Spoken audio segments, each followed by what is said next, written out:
And Giles go at it. Robinson goes after Gene Harris. This one breaking out again.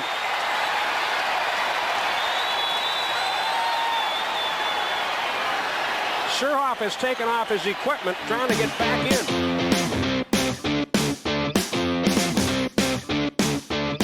Hello, everybody. Welcome to the Rooster Crows podcast. This is Rob Deere. I just would like to say we have a very special guest today. The player that I played with in Milwaukee. Our special guest today is BJ Surhoff. BJ, welcome. Glad to have you here. Thank you. Thanks, Rooster. Been a little while in the making. But I want to talk about you as a player. Do we have to? Yeah, I really want to. I don't want to have you on. Tell us a little bit about your first year. And you had a tragedy happen. And it affected all of us, really. Yeah. And tell that story because it's remarkable. Well, the first year was there. As you see the picture in the background, there was a lot going on that first year for us. We came out, one, I didn't know I was not on roster, and I had a chance to make the team and had an okay spring, but I had done well the year before, and there was a good chance I was going to make the team. And fortunately, my mom and dad got a chance to come out to the first series. I didn't play the first night, played the second night. And if you remember, opening day is great. Have a day off. Next night, there's about 1,500 instead of 56,000. I got to hit my first time up. But the next day, my dad actually had to leave. And it was, when we talked about the other day, I hit my first homer. But unfortunately, May, I think it was May 1st, May 2nd, I got a phone call that my dad had passed away, and, it gutted me pretty good. And anytime, it's one thing for someone to pass, but when it's so unexpected, I was 22 years old, and, it hit me pretty hard, and obviously our whole family. But so we were out in Seattle, and so I had to fly all the way back to New York. And, I really, but the worst part was just the 5-6 hour flight.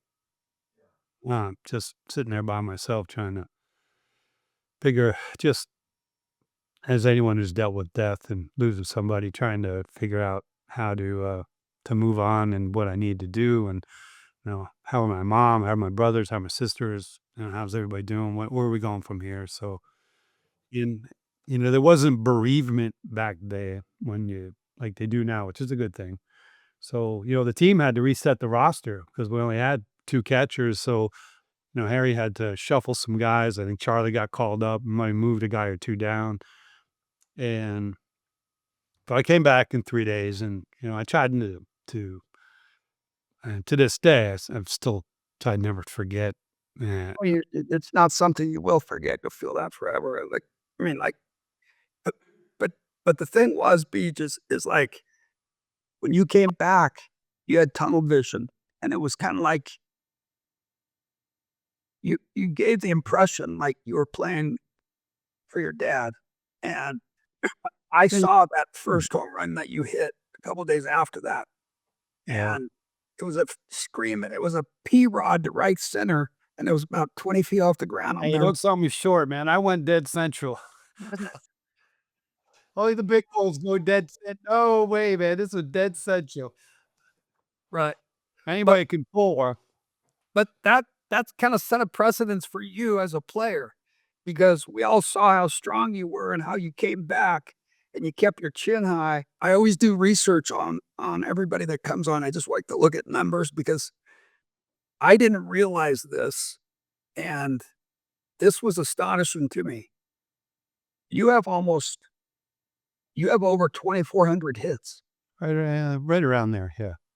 And that's like, I'm a big advocate of talking about this because you play, did you get 20 years into 18?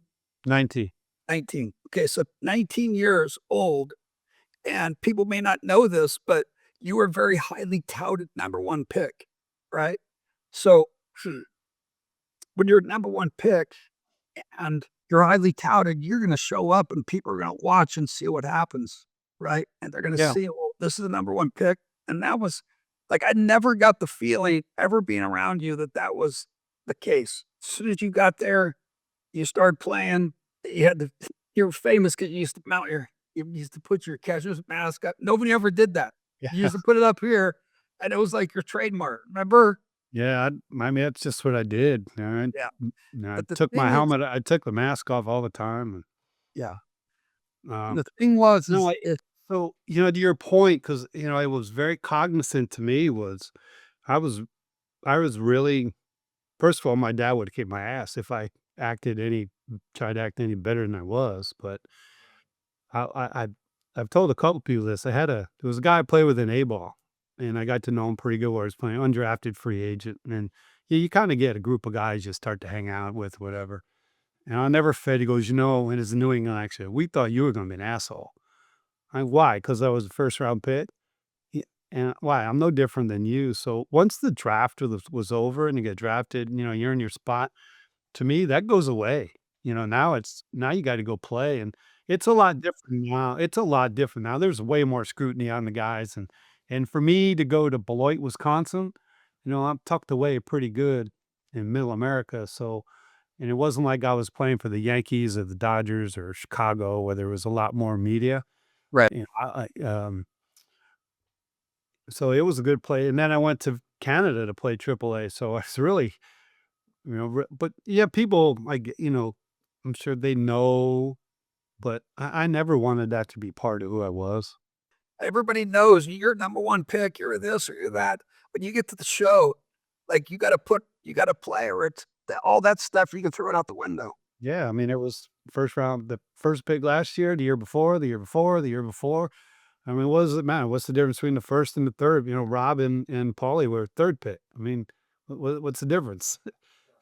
You know, so there was other first round picks, and there was a really strong draft my year, really strong. I mean, there were some great players, arguably some of the best players that ever played, and it's just one of those things where the team decides, based on this, you're going to be the guy. Right? I- Okay, great, Tell me, but tell me how you got started in catching, because a lot of people don't realize this.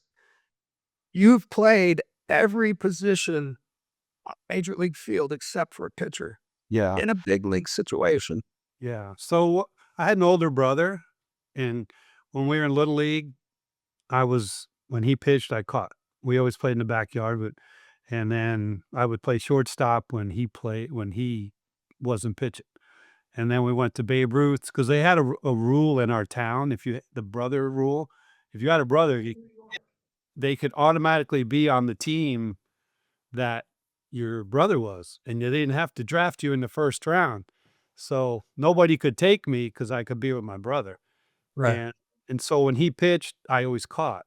If anyone ever asked, "Hey, you ever played there?" Yeah, yeah, sure, I played there. Absolutely. You stature wise, like you were a strong I 6'1". wasn't big. I was 190 pounds when I signed. Yeah, but you were put together, you know. And my point is that you didn't get drafted number one draft pick because you were hitting bombs. You got drafted No. because you knew how to hit. Yeah, And I mean, I hit some homers, and actually, the last couple games I played, the one scout who took me was always we were in Florida State playing. He came up to me and said, "Hey, do me a favor," because everybody in the organization was coming. Harry was coming, all the Dalton's gang, everybody, because it was coming down to who they're going to decide to take. And he said, "Do me a favor, hit some homers and BP." And I said, "Okay, I'll do I'll do my best," because they wanted to see that you had power, and yeah, I could hit for power. It was just, that had to evolve. Had to really hit for power, though. well, it's interesting because I think it was like 84 or 85. You went through like a period of 4 years. I think one year you hit 28 home runs, right? Well, that was 90. No, that was 1999. Yeah, but you Like, went through. Oh yeah, okay. So, but yeah, you went through like 4 years. You had 12, then you had 28. yeah. I went 95. Yeah, 4 years in a row. I went up and went 13. Yeah, I started hit for. I became a hitter in 1995. I would say that's when I actually learned how to hit. In the first time, I was actually hit multiple homers, and it was coming off the strike. I was coming off surgery, and I was a minor league free. I had a minor league contract. I had no offers. And I had 4 bats in the first month of the year. And they were all pinch hit off closers. Yeah, I can't start, but I could face the closer. Okay, great. But, Gar was the manager. Next thing you know, a couple guys they wanted to play weren't working out, and I'm back in line. I knew it was gonna happen. One time, I was playing periodically, but one thing it did me do, it made me value each at bat more because I knew I wasn't getting them. I really couldn't afford to give them away. And it was a Friday night, and we were playing Boston next day, and Clem was pitching. And I turned and I told somebody, "You watch. I'll be in there tomorrow, and I'll be hitting third." And damn if I wasn't hitting third against Clem next day, and I hadn't been playing. It was just, okay, who's got numbers, And from that day on, I didn't come out of the lineup until the back end of a doubleheader against Oakland, like 45 games later. Because I was just I was swinging it as good as I ever had. I was always proud of you because of the fact that you never backed down from anything. And Might you have know, cost me a couple times. no, but I mean, it was like, you know, as soon as something would happen, Tracy Jones, we got in a fight in Oh, boy. Seattle. We got in Yeah. fights, and we were getting in fights with spring training. And I calculated I've been in 12 major league fights, like not necessarily fighting, but benches Yeah. clearing, Yeah. Oh, yeah. all that stuff. But talk a little bit. Let's talk a little bit about the fight in Seattle. Which That was one? Which one? The spring training one or the big league one?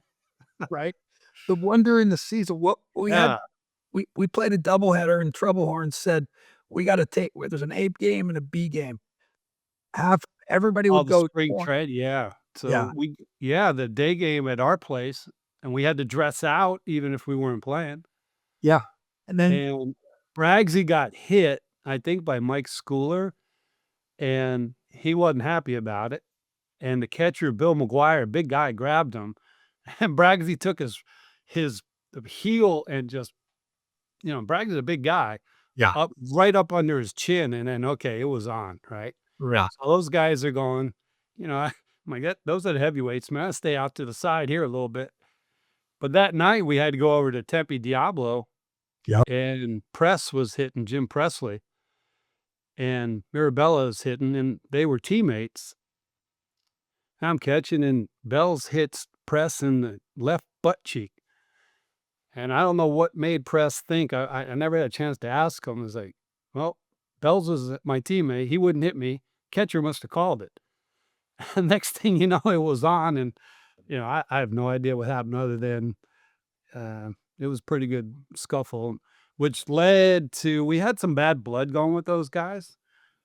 And then, yeah, yeah. I can't imagine why that happened or who took care of business in that one. So we're in Seattle, and Bob Sebra gives up a homer to Hackman, who had played with us the year before, and Hack dropped. I don't know if he flapped us or not. He might not have flapped us because we were teammates.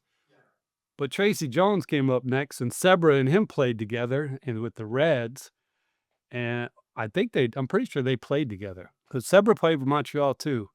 And Tracy Jones, he's a big guy, man, a lot bigger than me. But one thing as a catcher, your job is try and keep the guy from going on the mound. And Tracy And took, not all the time. You did that good. yeah, well, Tracy took 2 steps at first and decided to go, and here he goes, and I'm getting dragged down the street. The next thing I know, I turn around, and it's like it starts at home plate, and then it Yeah. goes down the left field line. And all of a Yeah. sudden, now we're fighting down the right field line, and then it Yeah. goes back to home plate. But think about that team. Like we had Baylor, Yeah, Don Baylor, we had Chef, we had Dave Parker. Parkway. I never Right. seen Parkway so mad. He was mad at the young guy on the other team because he was pointing at him, walking with that busted up hip, and yeah, that one went on for pretty good. And Like I'm running out there, I was doing something, all of a sudden I see Troublehorn flying parallel Yeah. across got- the turf, lands on Somebody the pushed turf. him over another guy. I never seen a manager get hit before. Yeah, that was Yeah. insane. And it didn't stop. It went on forever. Yeah, Right? I ended up getting suspended for 3 games for that. Did you? Oh, yeah, me, Chef, Vonnie, and probably Sebra too, but the the best part was you have an appeal, and remember, they used to always be in New York. And it was with Bobby Brown, the president, and Michael Weiner had told me ahead of time, "You got a real good chance of getting yours. You weren't on the umpire report, nothing, blah, blah, blah." I'm like, "Okay, great." So I meet with Dr. Brown. He was like, "Yep, you're right. You're right. You have a very good point. You're still suspended." And so you're appealing to the guy that suspended you in the first place. But inside, the personal part of that was I had an incentive I needed 10 more plate appearances to get, I don't know, at that time, 5, 10 grand, which was a lot of money. Well, I didn't play 3 games, and then Tread sat me a fourth, like, you need BP, whatever. So I missed 4 games, so I didn't get my incentive. And so it ticked me off even more because really all I did was hold on for dear life and end up getting slapped around a little bit. Yeah.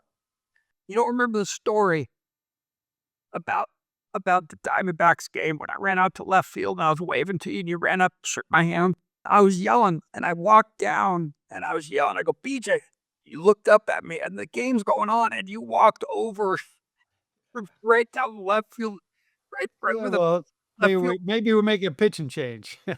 But And I think Rob was coaching that year too. yeah. And so you came over and you gave me a high five and you're shaking my hand. And all of a sudden I turn around, walk back, and all these people are looking at me like, wow, how did you get away with that? That was so Well, cool. I'm talking to big league players. It's so funny. I mean, think about it. If for any reason I'd blown you off, you would have waited for me outside and whooped my ass. No chance. I'm done with that stuff. But Well, that was 20-some years ago. You might not have been done with it yet. yeah. Hey, how about our Blu-ray games? Oh boy. Learned some valuable lessons there. Right? Let- Yeah, I learned I wasn't going to be a gambler. But let's talk a little bit about how the pre-card game event would always happen, where we'd walk in and there'd be, our plants, 3 seats on or 3 rows on each side, right? So we had one person that was designated to break the seat. Yeah, you. What was Rob? Remember? Yeah, well, and, Rob had the tool. You, I think you might have been the seat breaker. It was like, Remember, eventually they started bringing a mechanic on because they were tired of us breaking the seat. yeah, Yeah. but it was like, do you remember everybody at the same time? Robin would get up on the seat, he'd pull the seat down, and Yeah. he'd sit up there, and all of a sudden go, and everybody would cough at the same time. Yeah. Because Yeah, of both. I don't remember that being Rob. I'm a different Rob, maybe. He couldn't get in trouble. We just let him do it, so we never got in trouble. Yeah. But some of those games were so fun. I remember one night we were playing Blu-ray and Brocker won a ton of money. And we were going to Toronto. I'll never forget this. We were going through customs. It's like 3:30 in the morning.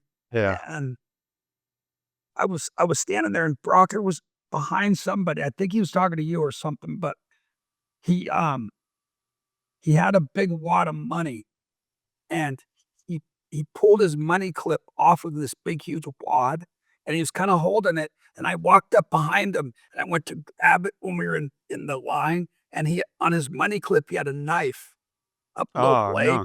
and the knife went into my pointer finger, and like went all the way to the bone. So I had to tape it up and play like that. Yeah. And it was like, I remember throwing somebody out, and I had to throw like a changeup because I couldn't grip the ball, and I threw somebody out from Toronto. In Toronto. You would never tell anybody what you did, that's for sure. No. What was one of your most memorable moments?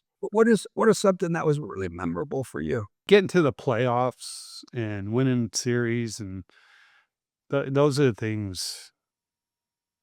And that's why we played, every other year is, packing my stuff the day after and going home. So my first playoff game, our first playoff, so we played Cleveland, who had the best record, and we had the first 2 games. We were the wild card, and we won 2 games.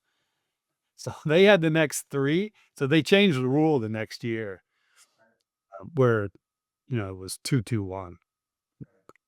But the playoffs was just what it was all about. Where was your favorite place to play? I love playing in Milwaukee. I mean, people ask you, well, stadium, comparatively now. It's impossible to answer, right? That's what we had, right? It Yeah. was nice and a lot of the other stuff. I didn't know any better. Nothing really changed in the stadiums until Camden Yards. That changed everything. I loved playing in Baltimore. And on the road, I had a couple, my best numbers, and where I loved going to Fenway. I loved going there. And I loved going to New York because I like playing there and the atmosphere. They weren't that good when I first started playing, but later on, once I got good again, there, I loved going to Minnesota. I thought I enjoyed the town. I enjoyed going to. I really enjoyed going to Toronto too. I like playing there. I mean, you have a tendency to like the places where you play well. Oh yeah, I'd see. For some reason, I loved playing in old Yankee Stadium. Yeah, yeah, Friday night in Yankee Stadium, yeah, like it's there was nothing like it. yeah. Just the Well, it was. electricity. Yeah, Fenway. for me, I grew up there, so it was, and they took me out of high school, and so my mom would always be there, and the cops would take care of her. They'd let her park right by the bat. I remember your mom well.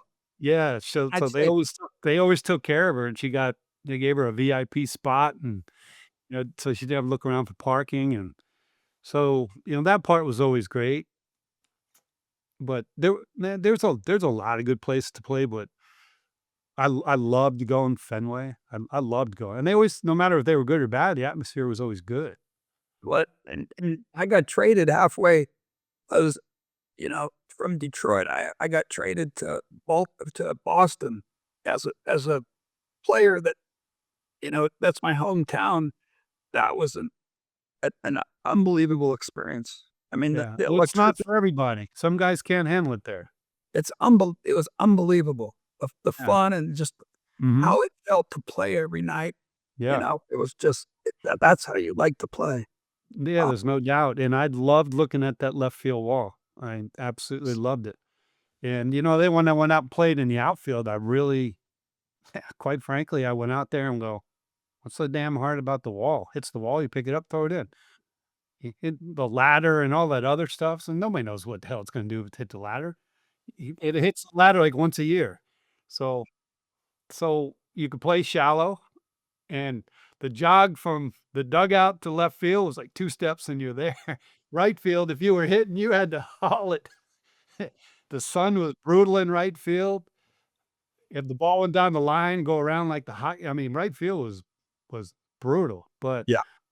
I think my career best numbers were in that ballpark. I'm Yeah. pretty sure, and they were significantly better than others. Yeah. Like looking back, I remember being in Oakland and I had some good games there, but I never liked hitting in Oakland. Yeah, it Seemed always like, just the ball seemed like dead when you hit it. yeah, but it was like, it always seemed like, this would happen to me a lot, but the ball that's outside, it looked like it was way outside. I lost. It was, Yep. then you'd look at it on film and it looked like a strike. So Yeah. it always screwed me up because They had some pretty good pitchers then too, so. yeah. Yeah. But the atmosphere, and again, it took me a little while to hit I didn't get many hits there for a little while. It took me a little while to get going in Oakland. And early on, I'll never forget hitting the ball there, thinking hitting the grand slam. I'm like, yeah, sorry, right turn, Clyde. Yeah. And, Yeah, part of the atmosphere is how many people you're playing in front of. yeah. We're at Yankee Stadium, it's packed. Like, Mhm. they're there to watch you play. Like, Yeah, when there are Boston, days going to Toronto. Remember when we opened up the Sky Dome? yeah, we did. That's Mhm. right. Like going to Cleveland. Later on, it was great. Yeah. in Yeah. the The new first, stadium. Once they got good, it was really good. yeah. I never played in that field, the new stadium. I only played in the old one. Oh, yeah, we I played the never played at playoffs Jacob there Field. twice, and the place was Yeah. el It looks electric. like a nice ballpark. It is, and but the play it was a little bit better than the other one. The locker room too. But yeah, they had an electric I mean, they had a great atmosphere going. They were really good, Oh, really good. yeah. Cleveland they always have to come up with good players.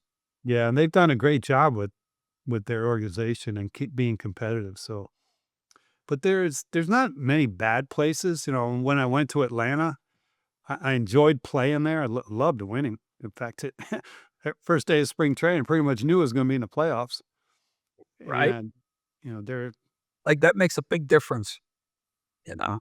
yeah, I mean, you don't take it for granted, you know, I had to tell a couple of the guys there, "Hey, man, don't take this for granted because I don't care if you haven't won, this doesn't happen everywhere. Everybody doesn't have this opportunity you're at. Don't take it for granted Yeah. because there's I was never lucky enough to be in playoffs or anything like that, so I always consider, like, to me, the most exciting time I had was in Milwaukee during Easter Sunday, or ye during that 12 games where everybody in that locker room during those 12 or 13 games, everybody contributed. Everybody was like yeah, on kill, and it's just like we had something to play for every day, and yeah. man, that was my World Series, you You know? know who got caught up in the hoopla after you hit the home run?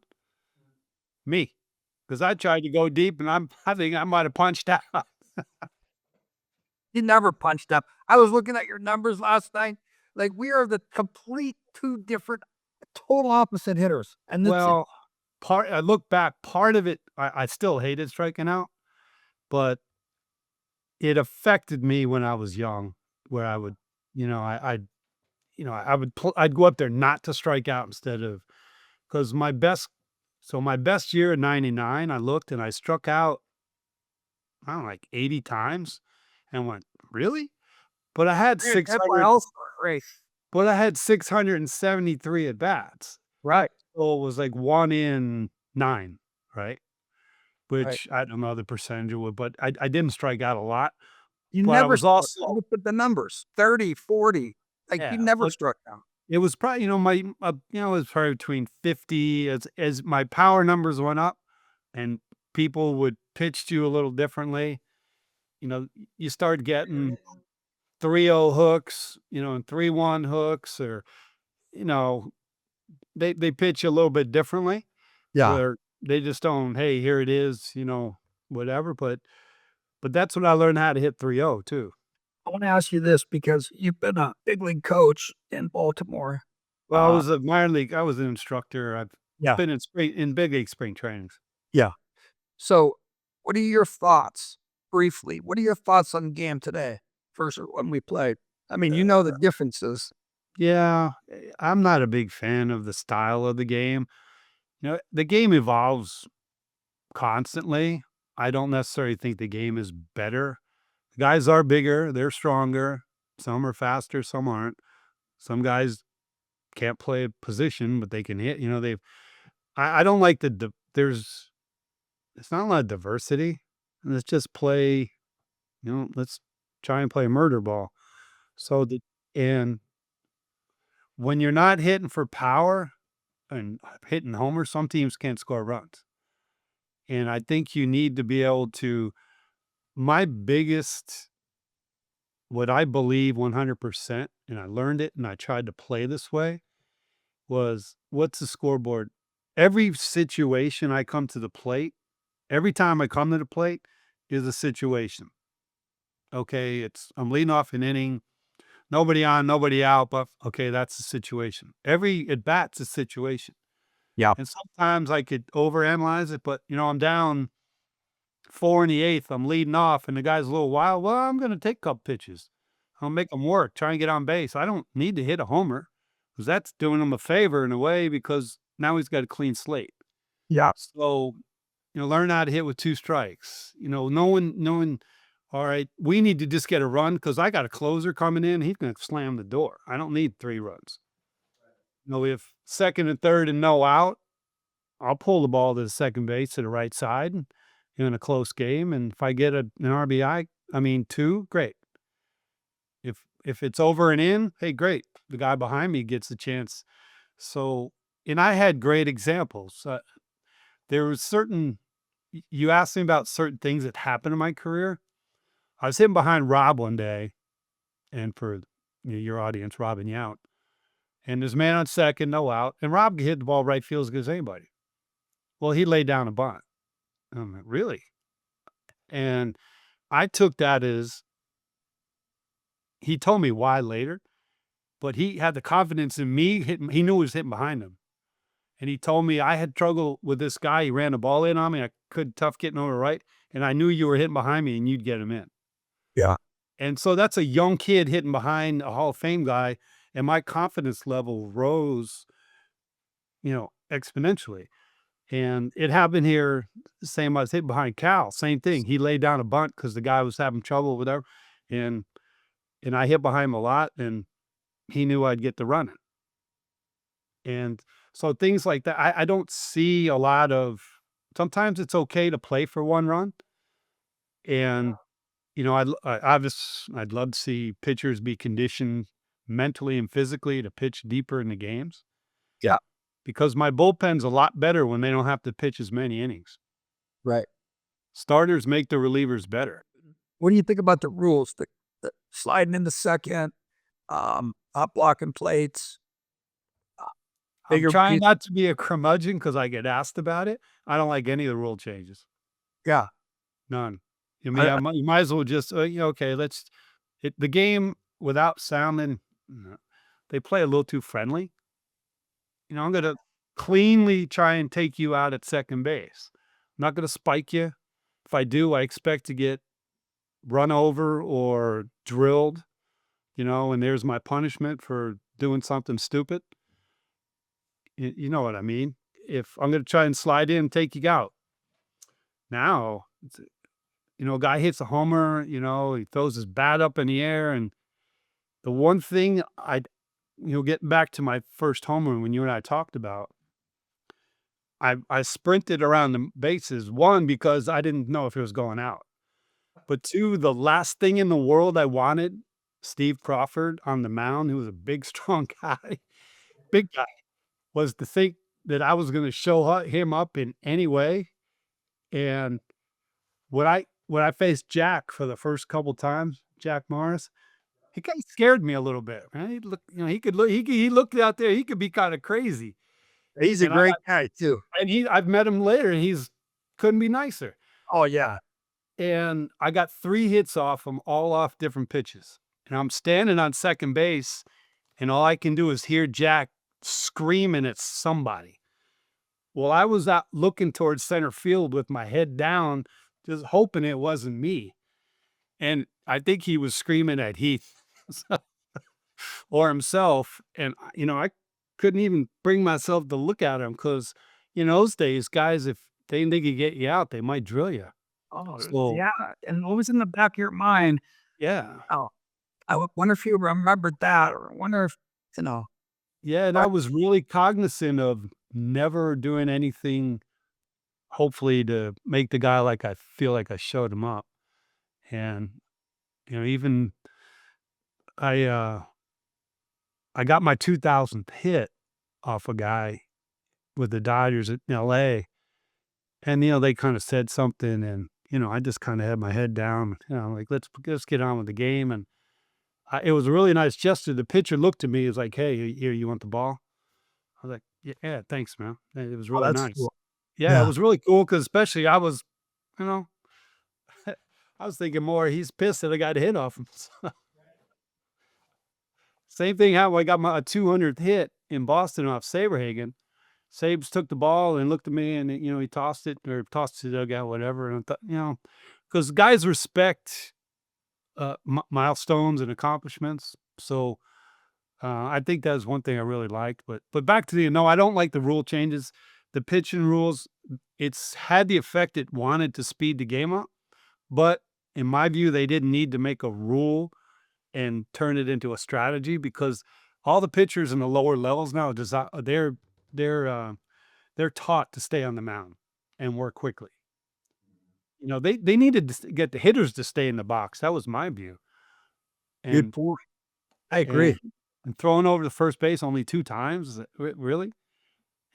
So I I understand what they're trying to do. I just don't think they needed to make rules, and I got to worry about, the thing with in the ear, we took calling the pitches. Hey, great. That's good. I'm good with that. I mean, Man on second base? No. No. that was like cheating. I mean, that was like stealing. Okay, but I mean, how many times did we have the signs from second base? I don't know what you're In the talking about, water. man. I don't know what you're talking about. I mean, just the rumors that were going around. I don't know what you're talking about. Well, the extra innings putting a guy on second base. Really? Yeah, Come that's on. that's Oh, the bootleg. game will go too long. What do you mean? This is what we do. Yeah, and that's Might as well just play home run derby. well, that's the problem I have. It's like baseball has been a certain way for 100 years. Like, why are we trying to speed it up? Yeah, and that's been always the one thing people said. The great thing about baseball is we didn't have a time limit. And I get it. For me, it's been more guys can't throw the ball on the plate. And one of the things that got overlooked, and they addressed it a little bit, was a national game had 2 minutes and 35 seconds in between half innings. A local game is 2:05. So 30 seconds times 18, Right. now Done. you got 9 extra minutes built right in. So, and again, when, you played in the National League too, a lot of times it moved quicker because there wasn't near as, believe it or not, there's not as many pitching moves made in National League because you couldn't afford to do it. In the American League, it didn't matter because you had the DH. You didn't have to worry about pinch hitting or anything. So, and you had the pitcher, that was an out, right? And quite frankly, a lot of times the 8-hole hitter was, yeah, it wasn't doing the damage that you had for. I mean, our 9-hole hitter, 96 had 20 bombs. So again, I try not to be, when I played, whatever. I don't necessarily. I think they need to be a little more creative in how they do things. Hitting the ball the other way, getting the infield to move in because you got a man on third, stuff like that. Learn how to take a ground ball, and not punch out with a man on third, and take the ground ball or a fly ball and get the one while you can. Yeah, I'm a big advocate.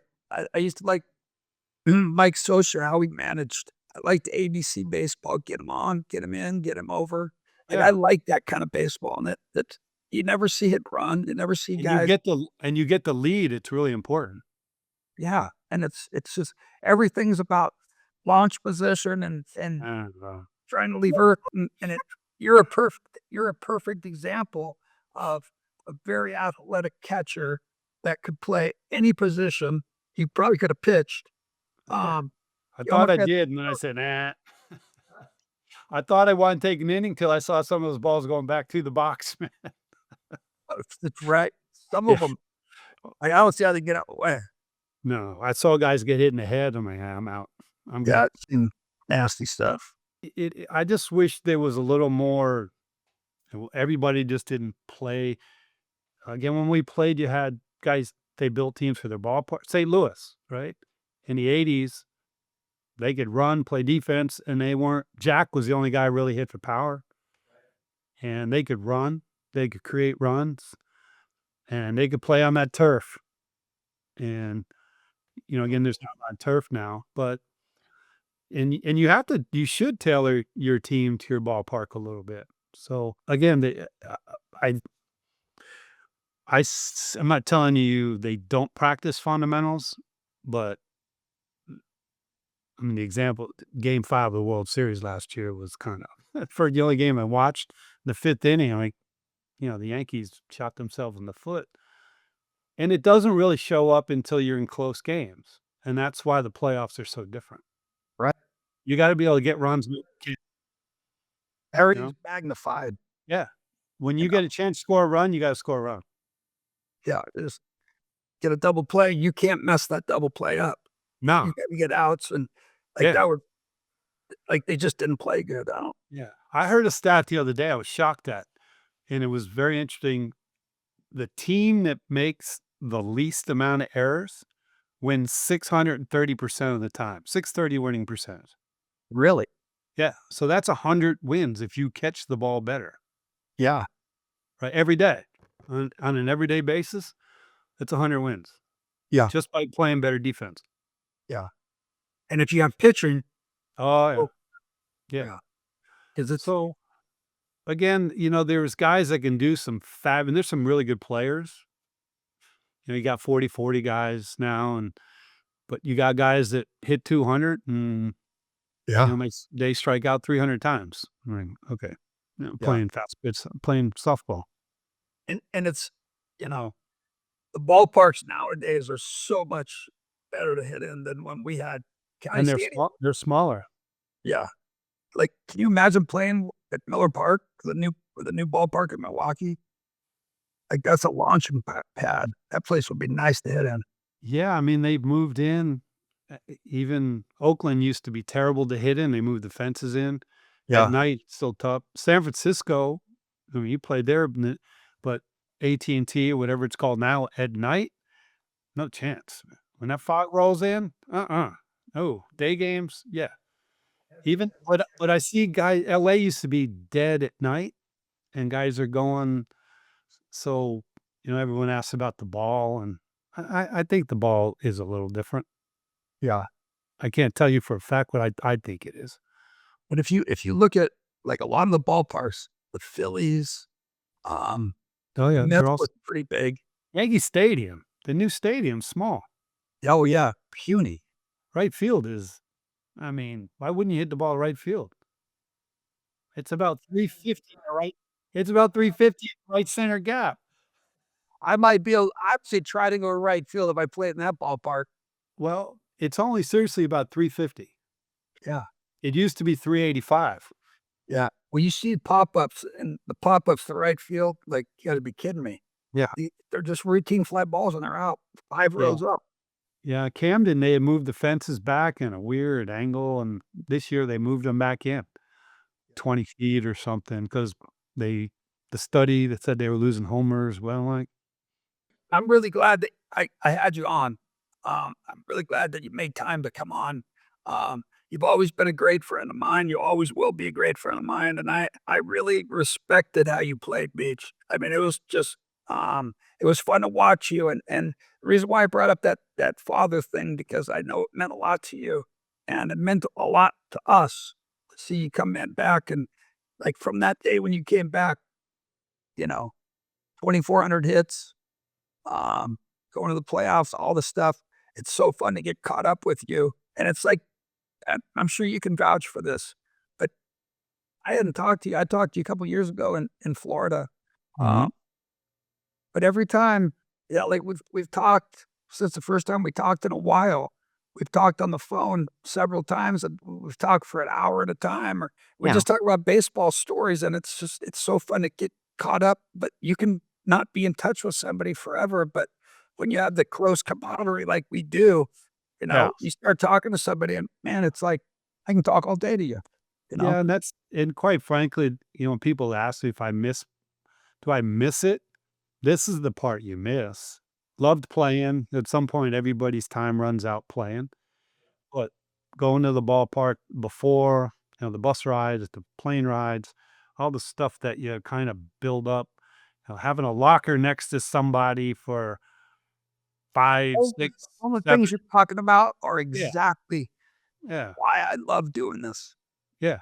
And again, that's where, like I said, Swain was next to me for his time in Milwaukee, and then next to him was Rob and whatever, and then my time who I was next to in Baltimore, and I was next to Cal for 5 years, and we used to talk about all kinds of stuff between baseball, family, whatever, just anything, and and yet, but and with the same mindset of trying to figure out how we're going to win. And that's a good point, because we didn't really, we never even thought about anything other than winning. We weren't concerned with, we might be thinking about buying a car or doing this or going fishing. some of us like cars more than others. Yeah. But I don't know. It's like the stories and all the things that 25 years or 30 years of baseball and doing the same thing, and you're in a clubhouse with guys every single day. And I was lucky, and I'm so thankful for this, but I didn't play on bad teams. I played on teams where, like, in Detroit, guys wanted to win. They were like, Tram was our leader, him and Lou, and it was like everything was about winning. Robin and Paulie and Gumby, these guys, they instilled in us to play. It's the culture you get brought into, and it's important. And Right. to me, it's really important. You can tell sometimes when you come across some guys, the culture they've been embedded in, and some are really good. Others are like, wow, I feel bad for them. They never, oh boy, it's kind of a crummy situation over there, or their leadership, or the guys that they're selfish, or all they care about is this. And the money is, everybody wants to get paid, right? In the end of the day, everyone wants to do well. But that all takes care of itself. When you play well and if you put that aside, the one label that at least all the guys I thought were worth the damn, they all wanted the same label. They wanted to be a winner. At the end of the year, somehow, some way, you want to figure out for them to be giving you a ring somewhere, and you figuring out how to divvy up your playoff shares that you've. So, but, and that was the least of that. That was just something you had to do. It was more of, can I walk away with some sort of hardware for it and be able to say, yeah, we were the best that year. Well, your friends, my friends, Danny Gladden has 2 World Series rings. Yeah. And it's like, sure, he doesn't rub in your face either. No. Come back and talk again. I'd love to have you come back, and we'll talk about something else. When you come out to Arizona, we'll go golf. You don't have to get, you can go fish. I'll row your boat for you. We'll get a houseboat. Just go out there and just fish all day. And oh, you're gonna do the pontoon thing? Wow, you are getting old, man. You gonna do the pontoon thing? When we were playing, you and Weggy wanted to go flying across on the skeeters, man. I really appreciate you being here, and I appreciated you being my teammate and being a friend. And I wish you all the best. And we got to get together one of these days when you come out, or when I go out there, or whatever. We'll get together. All right, sounds good. All right. Thanks for reaching. Thanks, BJ. I appreciate everything, and keep in touch. All right, take care, bud. Everybody, thanks, man.